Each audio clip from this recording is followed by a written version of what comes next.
Paid your Straight Talk bill but still have no service? This often happens due to delays in the system applying your payment to your account. The solution is usually simple.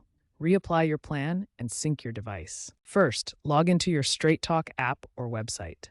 Navigate to My Account and look for Plans. You should see an option to reapply or reactivate your plan. Click this to resubmit your plan to the network. Now, sync your device by toggling airplane mode on and off. If that doesn't work, restart your phone. This forces your phone to reconnect to the Straight Talk network with your updated account status.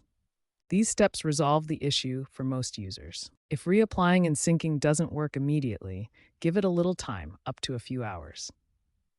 You can also try manually updating your APN settings, which can be found on Straight Talk's website.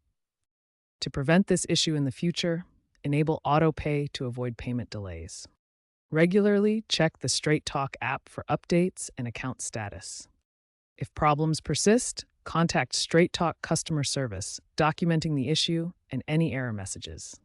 Be aware of potential network congestion during peak times, which can delay activation. While Straight Talk is improving its systems, these manual steps are sometimes necessary due to the nature of prepaid services.